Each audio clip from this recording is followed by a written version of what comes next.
Hello সবাইকে সবাইকে স্বাগত জানাচ্ছি আমাদের আজকের ক্লাসে।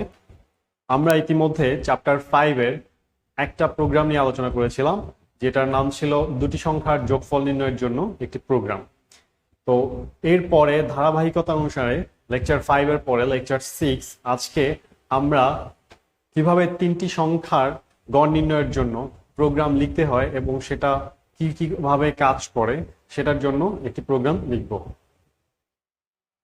তো শুরুতে আমাদের আগের প্রোগ্রামের মতোই প্রথমে লিঙ্ক সেকশন দেওয়া লাগবে, তার মানে ইনক্লুড studio.h, এরপর হচ্ছে ইনক্লুড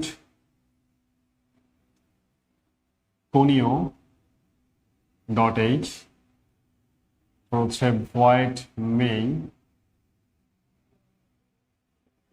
এরপর হচ্ছে second bracket float a b c এবং একটা যেহেতু যোগফল নির্ণয় করব তার জন্য একটা সাম ভেরিয়েবল নিলাম। হচ্ছে printf enter 3 values inverted comma শেষ, পাঁচ ব্র্যাকেট শেষ, সেমিকোলন, scanf percentage f তিনবার, কমা address of a, comma address of b, comma address of c।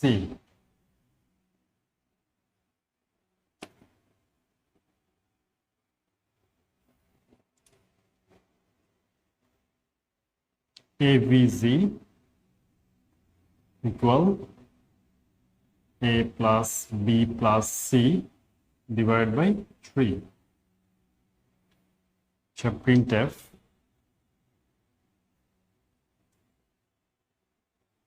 average of 3 values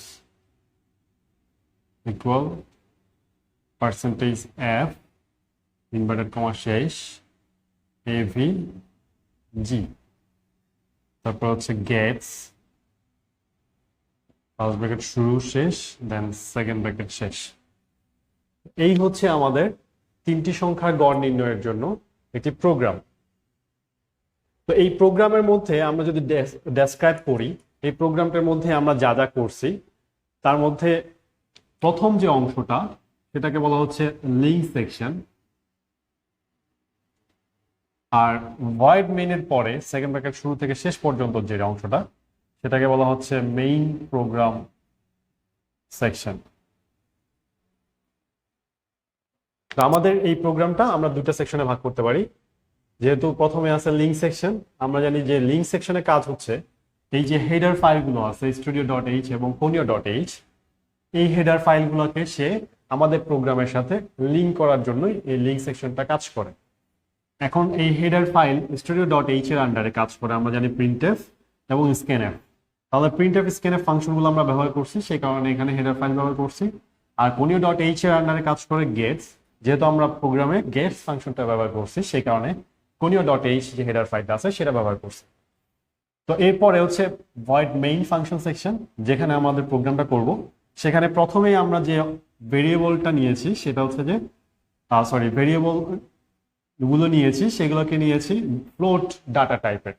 তো ফ্লোট ডাটা টাইপ সম্বন্ধে আমরা এর আগে ডিসকাস করেছি আমাদের ডাটা টাইপ সেকশনে। আমরা আগের প্রোগ্রামটাকে লিখেছিলাম ইন্ট দিয়ে।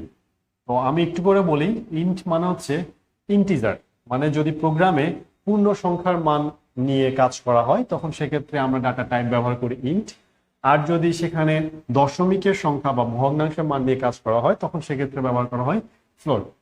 তো যেহেতু আমরা তিনটি সংখ্যার গড় নির্ণয় করব তার মানে আমাদের এখানে দশমিকের মান আসতে পারে, সেই কারণেই আমরা ফ্লোট ডাটা টাইপটা ব্যবহার করছি।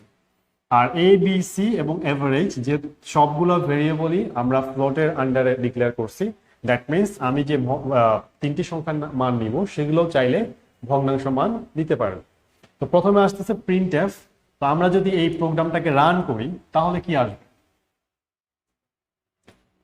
তার মানে আমাদের যদি আউটপুট সেকশনটা নিয়ে একটু আলোচনা করি, প্রথমে এই প্রোগ্রামটা রান করলে সবার প্রথমে যে লাইনটা প্রিন্টএফ এর মধ্যে আছে সেটা হচ্ছে এন্টার 3 ভ্যালুস। তার মানে সে প্রথমে এন্টার 3 ভ্যালুস এই লেখাটা আউটপুট আকারে শো করবে।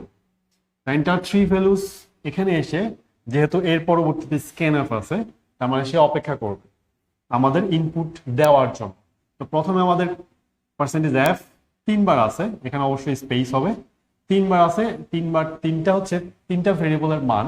প্রথম পার্সেন্টেজ এফটা হচ্ছে এ ভেরিয়েবলের মান, তারপর হচ্ছে বি ভেরিয়েবল, তারপর হচ্ছে সি ভেরিয়েবল।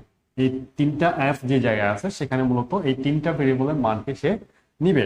তাহলে আমরা যদি প্রথমে 10 দেই তাহলে এতে রাখবে 10, এরপরে 20 দেই তাহলে বিতে রাখবে 20, তারপরে 30 দেই তাহলে সিতে রাখবে 30। সেই জন্যই মূলত এখানে এটাকে বলা হচ্ছে address of A, address of B, address of C. তাহলে অ্যাড্রেস অফ এ মানে হচ্ছে প্রথম মানটা এ তে বসে, এ মেমোরিতে রাখবে, তারপরে মানটা বি ভেরিয়েবলে রাখবে, তারপরটা সি ভেরিয়েবলে রাখবে।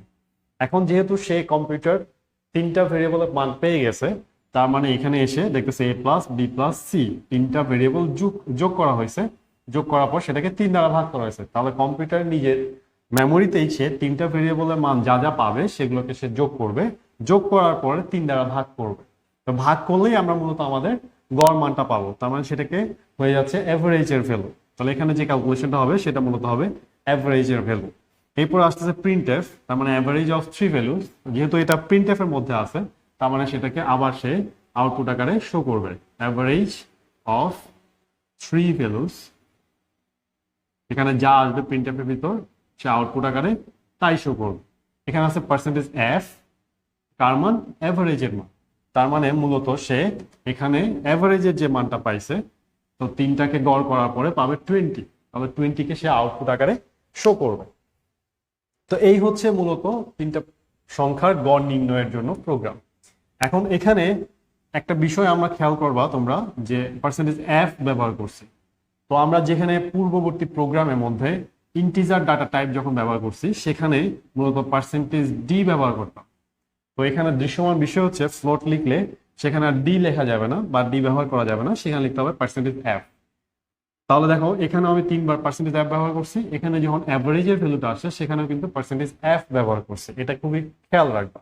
যখন আমরা ডাটা টাইপ ইন্টিজার দিব তখন পার্সেন্টেজ ডি ব্যবহার করব, যখন ফ্লোট দিব তখন পার্সেন্টেজ এফ ব্যবহার করব।